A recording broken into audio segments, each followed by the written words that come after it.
उधर पाकिस्तान की सेना के सख्त रुख से इमरान खान की पार्टी पीटीआई यानी पाकिस्तान तहरीक इंसाफ पर खत्म होने का खतरा मंडराने लगा, क्योंकि पीटीआई नेताओं के पार्टी छोड़ने का सिलसिला लगातार जारी है। कहा जा रहा है कि आर्मी एक्ट के डर से इमरान खान की पार्टी में भगदड़ मच गई और पीटीआई के बड़े चेहरों ने भी इमरान खान से दूरी बनानी शुरू कर दी। इमरान के करीबी फवाद चौधरी ने उनका साथ छोड़ दिया, जबकि पीटीआई के महासचिव असद उमर ने भी पार्टी से इस्तीफा दे दिया। कहा जा रहा है कि पीटीआई के नेताओं को आर्मी एक्ट का खौफ सता रहा है, क्योंकि 9 मई को हुई हिंसा के बाद पाकिस्तान की संसद में हिंसा के लिए जिम्मेदार लोगों पर सेना के कानून के तहत कार्रवाई करने का प्रस्ताव पास किया गया, जिसके तहत दोषी पाए जाने पर उम्र कैद से लेकर फांसी तक की सजा हो सकती है। कहा जा रहा है कि इसी वजह से अब तक कुल 37 नेता पीटीआई छोड़ चुके हैं। हालांकि इमरान खान का आरोप है कि उनके नेताओं को डरा धमकाकर पार्टी छोड़ने के लिए मजबूर किया जा रहा है। इस बीच अगले साल अमेरिका में होने वाले राष्ट्रपति चुनाव के दावेदार माने जा रहे डोनाल्ड ट्रंप को करारा झटका लग गया। ऐसा इसलिए क्योंकि फ्लोरिडा के गवर्नर रॉन डिसेंटिस ने राष्ट्रपति चुनाव में अपनी दावेदारी पेश करने का ऐलान कर दिया, जिसका मतलब यह है कि रिपब्लिकन पार्टी से राष्ट्रपति पद की दावेदारी करने वाले डोनाल्ड ट्रंप का एक और विरोधी बढ़ गया। फ्लोरिडा के गवर्नर रॉन डिसेंटिस को पूर्व अमेरिकी राष्ट्रपति डोनाल्ड ट्रंप का घोर विरोधी माना जाता है। यहाँ तक कि कई बार इन दोनों नेताओं के बीच सोशल मीडिया पर तगड़ी बहस भी हो चुकी है। यही वजह है कि रॉन डिसेंटिस ने ट्विटर पर इलॉन मस्क से बातचीत करते हुए सीधे राष्ट्रपति पद के लिए दावेदारी पेश कर दी। अमेरिका में राष्ट्रपति पद का चुनाव अगले साल होगा, लेकिन वहाँ की दोनों बड़ी पार्टियों को अपना एक एक कैंडिडेट इसी साल तय करना होगा।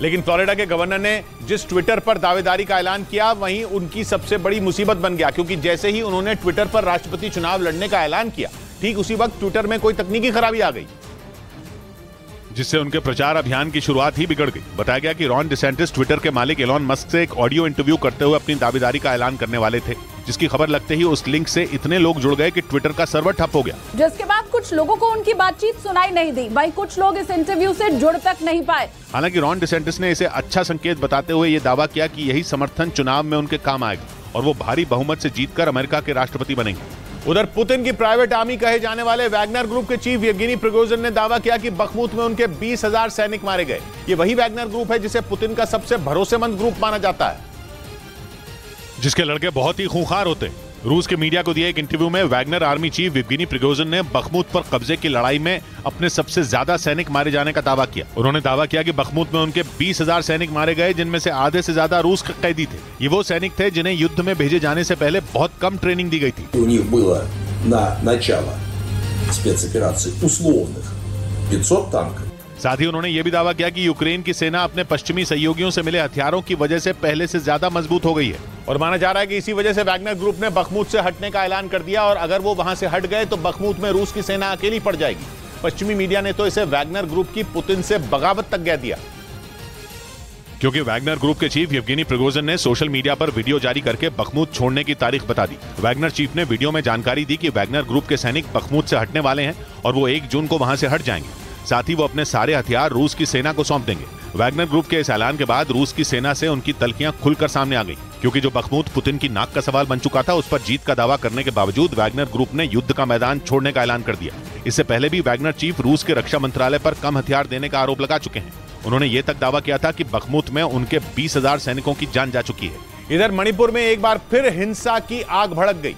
बिष्णुपुर जिले में गुस्साए लोगों ने वहां के एक मंत्री का घर जला दिया और कई जगहों पर तोड़फोड़ और आगजनी की, जिसमें एक आदमी की मौत हो गई जबकि 2 लोग जख्मी हो गए। 3 मई को मेतेई समुदाय और कुकी समुदाय के बीच भड़की हिंसा के बाद वहां कर्फ्यू लगा दिया गया था। उपद्रवियों ने मणिपुर के पीडब्ल्यूडी यानी लोक निर्माण विभाग के मंत्री गोविंद दास कोंथोजम के घर में तोड़फोड़ के बाद आग लगा दी। बिष्णुपुर में हिंसा के बाद अलर्ट जारी किया गया और बिष्णुपुर, पश्चिम इम्फाल और पूर्वी इम्फाल जिलों में कर्फ्यू में दी गई ढील वापस ले ली गई। मुख्यमंत्री एन बीरेन सिंह ने लोगों से शांति बनाए रखने की अपील की। लेकिन हिंसक झड़पों की वजह से मणिपुर के कई जिलों में जरूरी सामान की कीमतें आसमान पर पहुंच गई। इम्फाल में पेट्रोल और डीजल के दाम बढ़ गए तो घरेलू एलपीजी सिलेंडर की कीमत में भी बढ़ोतरी हो गई, जिसके बाद वहां लोगों की परेशानी काफी बढ़ गई, क्योंकि 100 रुपए लीटर मिलने वाले पेट्रोल की कीमत 170 रुपए पहुंच गई। जबकि कुछ लोगों का दावा है कि कालाबाजारी की वजह से एक एलपीजी सिलेंडर के लिए लोगों को 1800 रुपए चुकाने पड़ गए। वहीं सब्जियों की कीमतें भी आसमान पर पहुंच गई। महंगाई और हिंसा की दोहरी मार झेल रहे मणिपुर के लोगों के लिए 2 वक्त की रोटी का इंतजाम करना मुश्किल हो गया, क्योंकि 3 मई को 2 समुदायों में हुई हिंसा के बाद ज्यादातर हिस्सों में कर्फ्यू लगा है। इम्फाल घाटी में ट्रकों की आवाजाही बंद है, जिससे जरूरी सामान की सप्लाई ठप पड़ गई। इधर पाकिस्तान में चुनाव कराने की मांग पर अड़े इमरान खान के सुर बदलने लगे और उन्होंने बयान दिया कि वो पाकिस्तान का राजनीतिक संकट सुलझाना चाहते हैं, जबकि इससे पहले इमरान पाकिस्तान में जल्द से जल्द चुनाव की मांग पर अड़े हुए थे। लेकिन 24 घंटों के अंदर इमरान खान के तेवर नरम पड़ने लगे। माना जा रहा है कि ऐसा उनकी पार्टी में मची भागम भाग की वजह से हुआ, क्योंकि उनके कई अपनों ने ही उनसे किनारा कर लिया। इसी बीच पाकिस्तान के पूर्व प्रधानमंत्री ने अपने समर्थकों के लिए एक वीडियो संदेश जारी किया, जिसमें उन्होंने कहा कि अगर उनके राजनीति छोड़ने से देश का भला होगा तो वो राजनीति छोड़ देंगे। कि मेरे बगैर मुल्क बेहतर चलेगा, चले मैं मुल्क की खातिर ये भी छोड़ने के लिए तैयार। यानी अब तक भड़काऊ बयान देने वाले इमरान के पसीने छूट रहे हैं। उन पर आर्मी एक्ट की तलवार तो लटक ही रही है, उनकी पार्टी भी खाली हो रही है। यानी अगर तुरंत चुनाव हुए तो इमरान के पास लड़ने के लिए सेना ही नहीं है। माना जा रहा है कि इमरान ने इसी वजह से जिद छोड़ने के संकेत दिए और चुनाव की मांग छोड़कर राजनीतिक संकट सुलझाने पर जोर देने लगे हैं। लेकिन पाकिस्तान के पूर्व प्रधानमंत्री इमरान खान के करीबियों पर शिकंजा कसना बंद नहीं हुआ। इमरान की पार्टी पीटीआई यानी पाकिस्तान तहरीक इंसाफ के बड़े नेताओं को पुलिस ने नजरबंद कर दिया और इसके पीछे कानून व्यवस्था का हवाला दिया। इमरान खान की सरकार में विदेश मंत्री रहे शाह महमूद कुरैशी को नजरबंद कर दिया गया। पाकिस्तान के मीडिया ने दावा किया कि कार्रवाई की जद में पीटीआई नेता जमशेद चीमा और उनकी पत्नी मुसर्रत चीमा भी आ गए। दोनों को 15 दिन तक नजरबंद रखने का आदेश दिया गया। यानी पाकिस्तान पुलिस ढूंढ ढूंढ कर पीटीआई के नेताओं पर कार्रवाई कर रही है और इसी कार्रवाई से बचने के लिए पीटीआई के कई नेताओं ने इमरान खान का साथ छोड़ दिया। हालात ये हो गए कि या तो इमरान खान की पार्टी पीटीआई के नेता पुलिस हिरासत में पहुंच गए या फिर इमरान से उन्होंने दूरी बना ली। इस बीच इमरान खान की सरकार में मंत्री रहे फैसल बावड़ा ने दावा किया कि इमरान खान पर भ्रष्टाचार के जो आरोप लगाए जा रहे हैं उसके असली गुनहगार इमरान नहीं बल्कि खुफिया एजेंसी आईएसआई के एक पूर्व अधिकारी हैं। फैसल बावड़ा ने आरोप लगाया कि अल कादर ट्रस्ट के नाम पर धांधली की साजिश असल में आईएसआई के पूर्व प्रमुख फैज हमीद ने रची, जो कि इमरान खान के सबसे करीबी अधिकारियों में एक माने जाते हैं। इमरान सरकार में मंत्री रहे फैसल बावड़ा का आरोप है कि अल कादर ट्रस्ट से जुड़े भ्रष्टाचार के मामले के असली मास्टरमाइंड इमरान या उनकी पत्नी बुशरा नहीं बल्कि खुफिया एजेंसी आईएसआई के पूर्व चीफ फैज हमीद हैं। और दावा है कि इमरान ने ये सब कुछ फैज हमीद के कहने पर ही किया और इससे सबसे ज्यादा फायदा भी उन्हीं को हुआ। लेकिन इस मामले में सिर्फ इमरान और उनकी पत्नी बुशरा को आरोपी बनाया गया। फैसल बावड़ा ने यह आरोप भी लगाया कि इमरान बाजवा के बाद फैज को ही सेना प्रमुख बनाने वाले थे, लेकिन उनकी सरकार का तख्ता पलट हो गया। और सिर्फ इमरान के करीबी नहीं बल्कि खुद इमरान ने भी पाकिस्तान की सेना पर बड़ा आरोप लगाया। इमरान खान ने दावा किया कि शहबाज सरकार और सेना ने मिलकर पीटीआई यानी पाकिस्तान तहरीक इंसाफ पार्टी को खत्म करने की साजिश रची और लगातार पीटीआई के नेताओं पर पार्टी छोड़ने का दबाव बनाया गया। इमरान खान ने यह दावा ऐसे वक्त किया जब उनकी पार्टी में भागम भाग मची हुई है। हाल ही में इमरान सरकार में सूचना मंत्री रहे फवाद चौधरी ने पीटीआई छोड़ दी और उससे पहले पूर्व मानवाधिकार मंत्री शरीन मजारी भी पार्टी से इस्तीफा दे चुकी हैं। वहीं पाकिस्तान के पूर्व वित्त मंत्री असद उमर ने भी इमरान खान की पार्टी पीटीआई छोड़ने का ऐलान कर दिया। मतलब इमरान खान को झटके पर झटका लग रहा है और इसके लिए उन्होंने शहबाज सरकार और पाकिस्तान की सेना को जिम्मेदार ठहराया। इधर कर्नाटक के बेंगलुरु में बारिश एक बार फिर हालात बिगाड़ सकती है क्योंकि मौसम विभाग ने अगले 5 दिन तक वहां भारी बारिश का अलर्ट जारी कर दिया। इससे पहले रविवार को भी वहां तेज बारिश हुई थी, जिसकी वजह से लोगों को भारी परेशानी का सामना करना पड़ा था। वहां जगह जगह इतना पानी भर गया था कि गाड़ियां तक डूब गई थी। रविवार को बेंगलुरु में हुई बारिश में फंसकर एक 22 साल की सॉफ्टवेयर इंजीनियर की मौत भी हो गई थी और मौसम विभाग के मुताबिक आने वाले 5 दिन भी बेंगलुरु पर भारी पड़ सकते हैं। इसके साथ ही मौसम विभाग ने कर्नाटक के दूसरे हिस्सों के लिए भी अलर्ट जारी किया है, जिसके मुताबिक राज्य के दूसरे हिस्सों में भी तेज हवाओं के साथ बारिश हो सकती है।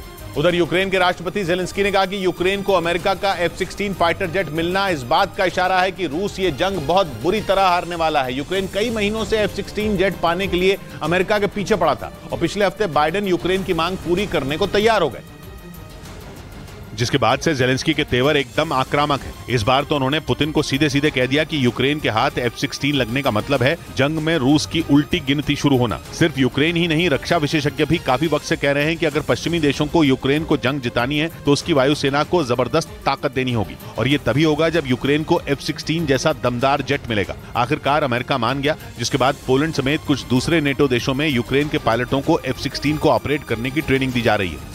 उधर यूक्रेन के खुफिया विभाग एक अफसर के हवाले से पश्चिमी मीडिया ने दावा किया कि रूस के राष्ट्रपति पुतिन यूक्रेन की सेना की हिट लिस्ट में हैं और उन्हें मारने के लिए यूक्रेन की सेना ने प्लान भी तैयार कर लिया है। इसी महीने की शुरुआत में मॉस्को में राष्ट्रपति भवन पर ड्रोन अटैक भी हुआ था। हालांकि तब यूक्रेन ने इनकार कर दिया था कि उसने इस हमले को अंजाम दिया, लेकिन पश्चिमी मीडिया के मुताबिक यूक्रेन की मिलिट्री इंटेलिजेंस के एक बड़े अफसर ने यह कबूल किया कि उनके जासूस पुतिन की हत्या की प्लानिंग में जुटे हैं। इसके लिए यूक्रेन की राजधानी कीव में उन्हें तैनात भी कर दिया गया। यूक्रेन के एक ऑफिसर ने यह दावा किया है कि पुतिन भी इस बात को जानते हैं। यूक्रेन की मिलिट्री इंटेलिजेंस के अफसर ने दावा किया कि रूस में भी काफी लोग उनके समर्थन में हैं और वो चाहते हैं कि एक स्पेशल ऑपरेशन चलाकर पुतिन को खत्म कर दिया जाए।